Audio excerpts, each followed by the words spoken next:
Big boss season 9 లో 13వ వారం elimination లో భాగంగా రీతు ఎలిమినేట్ అయ్యి బిగ్ బాస్ హౌస్ నుంచి బయటకు వచ్చింది. అయితే ఎలిమినేషన్ ప్రాసెస్ అనేది సంజన వర్సెస్ రీతు అంటూ కొనసాగినప్పటికీ చివర్లో సంజనాని సేవ్ చేసి రీతుని బిగ్ బాస్ స్టేజ్ మీదకి రప్పించారు నాగార్జున. ఇక బిగ్ బాస్ స్టేజ్ మీదకి ఆహ్వానించిన రీతుని నాగార్జున, ఏం రీతు ఎక్స్పెక్ట్ చేశావంటే అస్సలు ఎక్స్పెక్ట్ చెయ్యలేదు సార్, నాకన్నా వీక్ అయిన కంటెస్టెంట్స్ లోపల ఉన్నారు, కానీ నన్ను ఎందుకు ఎలిమినేషన్ చేశారనేది నాకు అర్థం కాలేదు అంటే ఈలోగా నాగ్ సార్ నవ్వుతూ, సరే మరి నీ జర్నీ వీడియో అయితే చూసేద్దామా అంటే ఎస్ సార్ అంది. అయితే రీతు జర్నీ వీడియో చాలా అంటే చాలా బాగా ఎడిట్ చేశారనే చెప్పాలి. ముఖ్యంగా రీతు జర్నీ వీడియోలో ఎక్కువగా ఉన్నది డెమోన్ అనే చెప్పాలి. ఇక ఇందులో భాగంగానే మరి జర్నీ వీడియో చూసి ఎమోషనల్ అయ్యావు కాబట్టి మరి వెళ్లే ముందు హౌస్ లో ఉన్న కంటెస్టెంట్స్ గురించి చెప్పి ఆ తర్వాత వెళ్దుగాని రీతు అంటే ఎస్ సార్ అంది. ఇక తర్వాత హౌస్ లో ఉన్న కంటెస్టెంట్స్ అందరినీ చూసి రీతు చాలా ఎమోషనల్ అయ్యింది, ముఖ్యంగా డెమోన్ అనే చెప్పాలి. ఇక ఇందులో భాగంగానే మరి రీతు ముఖ్యంగా నీ ఫ్రెండ్ అయిన డెమోన్ దగ్గర నుంచే స్టార్ట్ చేద్దాం. డెమోన్ గురించి ఏం చెప్తావు అంటే, నిజంగా నేను హౌస్ లోకి రావడం అనేది ఒక వరం అయితే నా హౌస్ లోకి నాకు దొరకడం అనేది డెమోన్ ఇంకొక వరం సార్. నిజానికి చెప్పాలి అంటే మా నాన్న నన్ను ఎలా అయితే చూసుకునేవాడో డెమోన్ కూడా నన్ను అలాగే బాగా చూసుకునేవాడు. నేను అనుకోలేదు లోపల ఇంతలాగా ఒక వ్యక్తికి కనెక్ట్ అవుతానని. సో ఏది ఏమైనా డెమోన్, నువ్వు గేమ్ బాగా ఆడాలి, అలాగే నువ్వు టాప్ 5 లో ఖచ్చితంగా ఉండాలి, అలాగే నువ్వు ట్రోఫీని తీసుకొని బయటికి రావాలని కోరుకుంటున్నాను.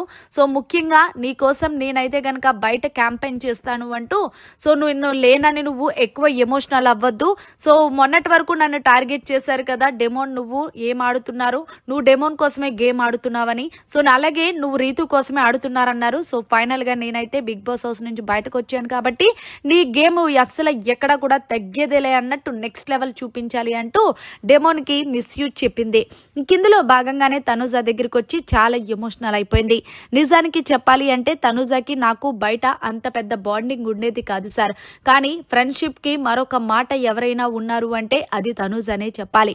నిజానికి తనుజ గేమ్ స్ట్రాటజీ గానీ అలాగే ఫ్రెండ్షిప్ గానీ ఎవరినైనా నమ్మితే ప్రాణం ఇస్తుంది సార్, అలాగే ఎవరైనా తనను మోసం చేస్తే ప్రాణం తీసేస్తుంది సార్. ఏది ఏమైనా సరే నా రాక్షసి అంటూ తనుజని చాలా గొప్పగా పొగిడింది బిగ్ బాస్ స్టేజ్ మీద.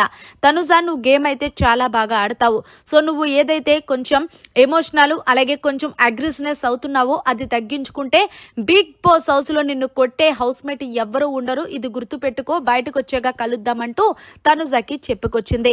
ఇక పవన్ కళ్యాణ్ కి చెప్పుకొచ్చి, పవన్ కళ్యాణ్ నీ గేమ్ అయితే చాలా అంటే చాలా బాగా ఇంప్రూవ్ చేసుకున్నావు, ఒకప్పుడు ఏం ఆడుతున్నాడ్రా అన్న దగ్గర నుంచి ఇప్పుడు నాగ్ సార్ తో సెల్యూట్ చేపించుకున్నావు అంటే నీ గేమ్ ఏ రేంజ్ లో ఉందో అర్థం చేసుకో. సో నేను చెప్పాల్సిన అవసరం లేదు, మా తనుజానైతే జాగ్రత్తగా చూసుకుంటూ పవన్ కళ్యాణ్ కి చెప్పింది.